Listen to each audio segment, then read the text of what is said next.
అందరికీ నమస్కారం అండి. ఈరోజు ఇంకో మంచి కథ తెలుసుకుందామా? సీతకి నిద్ర రావటం లేదు. ప్రక్కనే ఉన్న సెల్ తీసి టైం చూసింది. రాత్రి 2. ఎంత ఆలోచించినా తన సమస్యకి ఒకటే పరిష్కారం. ఇంట్లో తనకింక స్థానం లేదు. వెళ్ళిపోవాలి. 50 ఏళ్ల వయసులో తాను ఉంటున్న ఈ గూడుని, ఈ చిన్ని తోటని, తన అస్తిత్వాన్ని కోల్పోయి వెళ్ళిపోవాల్సిందేనా? దారి లేదు. ఎలా మురారిని వదిలి పోవటం? వెళ్ళిపోయి ఎవరి ఆశ్రయం పొందాలి? పెళ్ళైన 30 ఏళ్ల తర్వాత ఇప్పుడు ఈ సమస్యకి తనకంటే పెద్దవాళ్ళు అన్నయ్య, అక్కయ్య ఏం పరిష్కారం చెబుతారు? 8 ఏళ్లుగా ఒక బంజారా యువతతో కలిసి ఉంటున్నాడు. 2 పిల్లలు. ఈ 8 ఏళ్లుగా ఇంటికి 300 మైళ్ళ దూరంలో ఉద్యోగం. పిల్లల చదువులు. 3 ఏళ్ల క్రితం ఇద్దరి పెళ్లిళ్లు సక్రమంగా జరిగాయి. వారం క్రితం ఆమె వాళ్ళతో వచ్చింది. ఇక్కడికి ట్రాన్స్ఫర్ చేయించుకుని తనని వదిలేసి వచ్చాడని చెబుతుంటే నమ్మలేకపోయింది. మురారి వాళ్ళని బతిమలాడుకున్నాడు. ఆమెకే లోటు రానివ్వనని, డబ్బు పంపుతానని, ఆ ఊళ్ళోనే ఉండమని అడిగాడు. వదిలేసి వస్తే అడ్రస్ తెలుసుకోలేమనుకున్నారా? అంటూ అతన్ని సోఫా నుంచి లాగి కొట్టసాగారు. ఆమె అడ్డు చెప్పలేదు. పైగా అతన్ని తిడుతున్నని. ఆమె భాష చాలా అసభ్య పదజాలంతో నిండి ఉంది. కాసేపు వాళ్ళ భాషలో మాట్లాడుతూ ఒక రకమైన తెలుగు యాసలో తిడుతున్నది. సీత అతన్ని కొడుతుంటే చూస్తూ ఊరుకోలేకపోయింది. అడ్డం పోయింది. ఆమెకు 2 దెబ్బలు తగిలాయి. 10 ఏళ్ల పైబడిన వాడిలా నిస్సహాయంగా కూర్చుండిపోయాడు మురారి. ఇంకా 6 ఏళ్ల సర్వీస్ ఉంది అతనికి. అతని ఊళ్ళోనే వేరే ఇల్లు చూస్తామన్నాడు. ఆమె ఒప్పుకోలేదు. వెళ్ళిపోతూ ఒక మాట అన్నది సీతతో. ఇన్నాళ్ళు నువ్వున్నావుగా ఇంట్లో. నీ పిల్లల పెళ్ళిళ్ళు అయిపోయాయి. నువ్వున్నావు. వారం తర్వాత నేనొచ్చి ఉంటాను. ఇక్కడే ఈ ఇంట్లోనే ఉండలేకపోతే నువ్వు వేరే ఇల్లు తీసుకుని ఉండు. ఆమె ఎంత పెద్ద ఖరోడానో సీతకు అర్థమైంది. ఇదంతా జరిగి వారమైంది. ఆమె రోజు ఫోన్ చేస్తూనే ఉన్నది. అతను రకరకాలుగా బతిమలాడుకుంటున్నాడు. విసుక్కునే సాహసం కూడా అతను చేయటం లేదు. సీతకు ఇదంతా భరించరానిదిగా అయింది. తనతో సౌమ్యంగా ఉండేవాడు. పిల్లల చదువు పట్ల ఎంతో బాధ్యతగా ఉండి అన్నీ సక్రమంగా జరిపించాడు. ఇన్నాళ్ళు అత్తగారిని అన్న రిటైర్ అయ్యాక పంపుతానని చెబుతూ వచ్చాడు. నమ్మింది. 2 నెలలకొకసారి వారమైనా వచ్చేవాడు. తరచూ ఫోన్ చేసేవాడు. అందుకే ఆమెకు ఈ అనుమానం రాలేదు. ట్రాన్స్ఫర్ అవుతుంది అంటే ఎంతో సంతోషించింది. అతను ఈ కారణం చేతనే అనుకుంటా చాలా డల్‌గా ఉంటున్నాడు. తాను కల్లో కూడా ఊహించలేదు అతనికింకో స్త్రీతో సంబంధం పెట్టుకొని తనని మోసం చేయగలడని. దైహికంగా తను కూడా అతనికి దూరం ఉంది. ఈ చాపల్యం అతనుకు కలగలేనందుకని 8 ఏళ్లు కలిసి జీవిస్తున్నాడు ఆమెతో. ఆమె గురించి చెడుగా అనుకోకూడదు. కారణాలేమైనా కానీ మురారిదే తప్పు.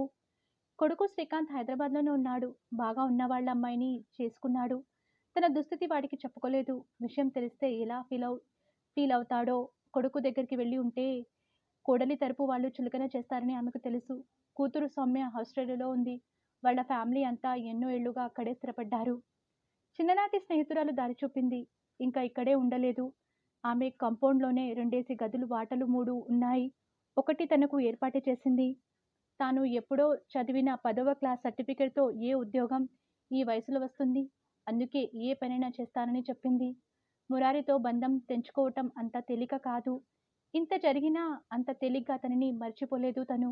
అతనితో గడిపిన జీవితం, అనుభవాలు, కలిసి పంచుకున్న అనుభవాలు, బాధ్యతలు, అతని శరీరం, మనసు అంతా నాకే స్వంతమనుకున్నది ఇన్నాళ్ళు.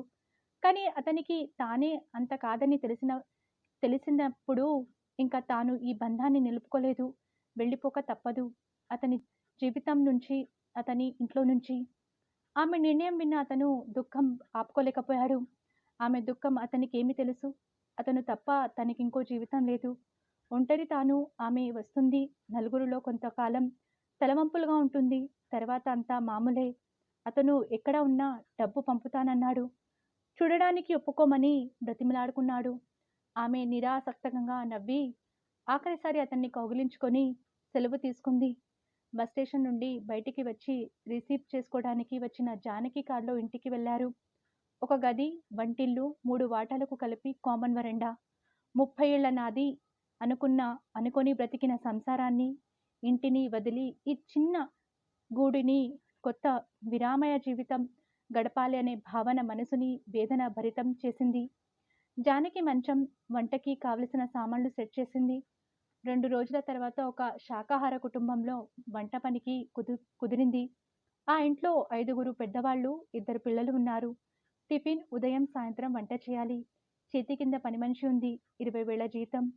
జానకి ఒప్పుకుంది. ఉదయం టిఫిన్ పనమ్మాయి సారమ్మతో కలిసి చేసేది. మిగిలిన కూరలు అవి తీసుకోనని చెప్పేసింది.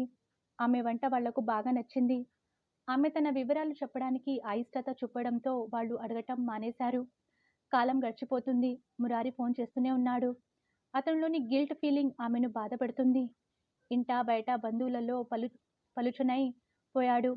చివరికి ఒక రోజు చెప్పేసింది ఇంకా తన గురించి ఆలోచించవద్దని, ఉన్న జీవితాన్ని ఆమెతో సాధ్యమైనంత వరకు సామరస్యంగా గడపమని చెప్పేసింది. శ్రీకాంత్, సౌమ్య కొత్తలో చాలా ఆవేశపడ్డారు. క్రమంగా ఆ ఉద్వేగం తగ్గింది. తల్లి తమ సాయం ఏ రకంగానూ అంగీకరించకపోవటంతో క్రమంగా వాళ్ళు ఫోన్ కాల్స్ తగ్గించారు. ఇంటి వాళ్ళ అబ్బాయి అమెరికాకి వెళ్ళిపోయాడు. జీతం 5,000కి ఇచ్చేయమన్నారు. సీత మరో ఇల్లు చూసుకుంటానని చెప్పింది. ఆ రోజు జానకి సీతని పిలిచి ఒక విషయం చెప్పింది. ఆమె అక్క కొడుకు లవ్ మ్యారేజ్ చేసుకున్నాడు. ఇప్పుడు ఆ అమ్మాయి ప్రెగ్నెంట్. చాలా బలహీనంగా ఉంది. యుఎస్ వెళ్ళాలి. వెళతావా సీత అని అడిగింది. ఇద్దరి తల్లిదండ్రులు వాళ్ల పట్ల కనికరం చూపలేదు. సీత వెంటనే ఒప్పుకుంది. జీవితంలో మరో మలుపు, విదేశీయానం. ఒకసారి జానకి అడిగింది పిల్లల గురించి, భర్త గురించి.